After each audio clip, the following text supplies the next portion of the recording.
بسم اللہ الرحمن الرحیم۔ محترم ناظرین، السلام علیکم۔ ایک یہودی کو رسول خدا صلی اللہ علیہ وآلہ وسلم سے چند دینار قرض واپس لینا تھا۔ ایک دن آپ راستے میں جا رہے تھے کہ وہ یہودی آپ کے پاس آیا اور اس نے کہا، جب تک آپ میرا قرض ادا نہیں کریں گے اس وقت تک میں آپ کو یہاں سے نہیں جانے دوں گا۔ نبی اکرم صلی اللہ علیہ وآلہ وسلم نے فرمایا، اس وقت ادائیگی کے لیے میرے پاس کچھ بھی نہیں ہے۔ یہودی نے کہا، جب تک آپ میرا قرض واپس نہیں دیں گے میں بھی آپ کو یہاں سے جانے نہیں دوں گا۔ آپ نے فرمایا، اگر یہ بات ہے تو میں تیرے ساتھ یہیں بیٹھ جاتا ہوں۔ یہ کہہ کر آپ اس کے ساتھ بیٹھ گئے۔ جیسے جیسے وقت گزرتا گیا آپ کے صحابہ وہاں جمع ہوتے گئے۔ جب انہوں نے یہودی کی یہ جسارت دیکھی تو انہوں نے اس کو سزا دینے کا ارادہ کیا۔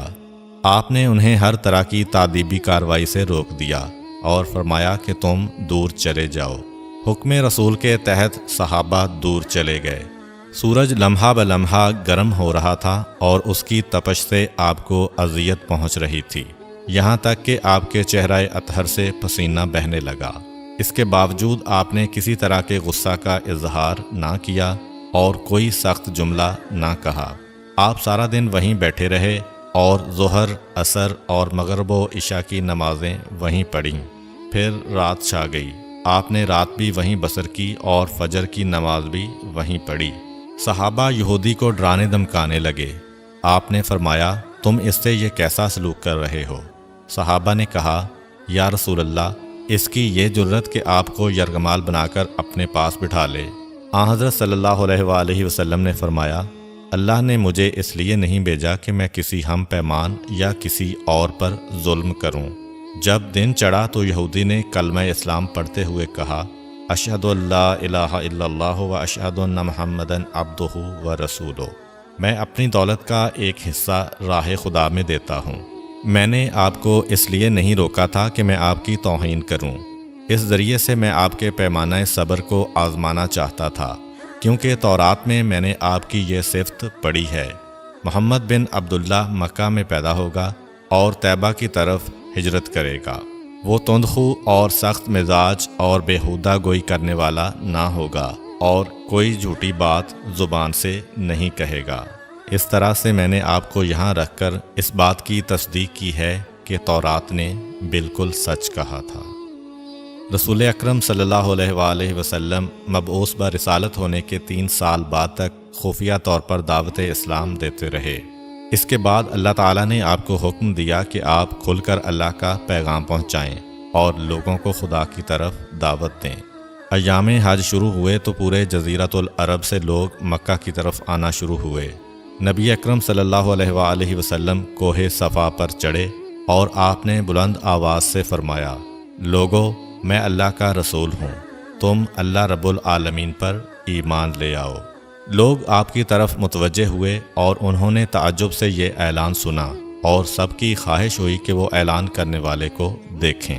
پھر آپ صفا سے اتر کر مروہ آئے اور وہاں پر بھی آپ نے 3 بار یہی اعلان کیا۔ جب ابو جہل نے آن حضرت صلی اللہ علیہ وآلہ وسلم کا یہ اعلان سنا تو اسے سخت غصہ آیا۔ اس نے زمین سے ایک پتھر اٹھا کر آپ کی پیشانی پر مارا، جس سے آپ کی پیشانی زخمی ہو گئی، خون بہنے لگا اور آپ کا پورا چہرہ لہو لہان ہو گیا۔ اس کے بعد تمام مشرکین آپ کو پتھر مارنے لگے۔ نبی اکرم صلی اللہ علیہ وآلہ وسلم مجبور ہو کر کوہ ابو قبیس پر چڑھ گئے اور ایک چٹان کے پیچھے جا کر چھپ گئے۔ مشرکین نے بھی آپ کا تعاقب کیا لیکن آپ انہیں کہیں دکھائی نہ دیے۔ ناکام و نامراد ہو کر انہیں واپس آنا پڑا۔ اسی اثناء میں ایک شخص نے حضرت علی علیہ السلام کو اس واقعہ کی اطلاع دی اور کہا کہ میرا خیال یہ ہے کہ محمد مارے جا چکے ہیں، نعوذ باللہ۔ یہ سن کر حضرت علی علیہ السلام کو شدید دکھ ہوا اور آپ ام المومنین حضرت خدیجہ الکبریٰ سلام اللہ علیہ کے پاس آئے اور ان سے کہا، میں نے سنا ہے کہ مشرکین نے رسول خدا صلی اللہ علیہ وآلہ وسلم پر سنگ باری کی ہے اور بعض لوگوں کا یہ گمان ہے کہ نبی اکرم شہید ہو گئے ہیں۔ آپ روٹی پانی اٹھائیں اور میرے ساتھ انہیں تلاش کرنے کے لیے چلیں، ممکن ہے ہمیں ان کا کہیں نشان مل جائے۔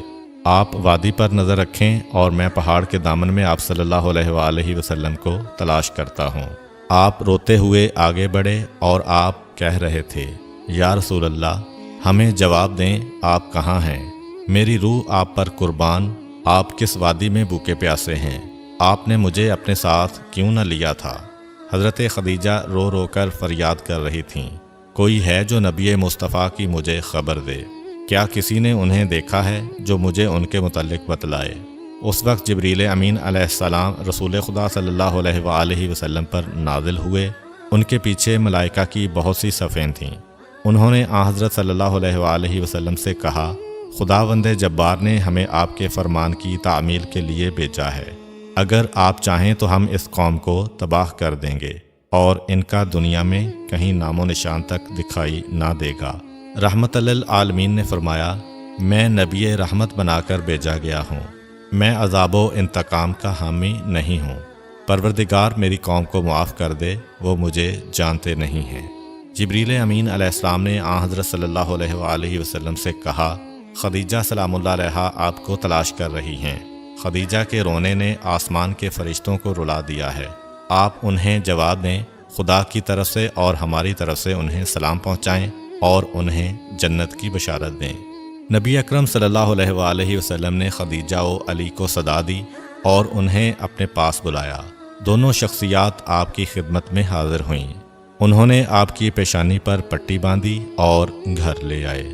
جب مشرکین کو معلوم ہوا کہ نبی اکرم صلی اللہ علیہ وآلہ وسلم اپنے گھر آ چکے ہیں تو انہوں نے گھر کا محاصرہ کر لیا اور سنگ باری شروع کر دی۔ حضرت علی علیہ السلام اور حضرت خدیجہ سلام اللہ علیہا آپ کا دفاع کرنے لگے۔ جب سنگ باری میں معمولی سا وقفہ ہوا تو حضرت خدیجہ گھر سے نکلیں اور انہوں نے چیخ کر کہا، فرزندان قریش، کیا تم سے حیا رخصت ہو گئی ہے؟ تم اپنے قبیلہ کی معزز اور محترم خاتون کے گھر پر سنگ باری کرنے لگے ہو۔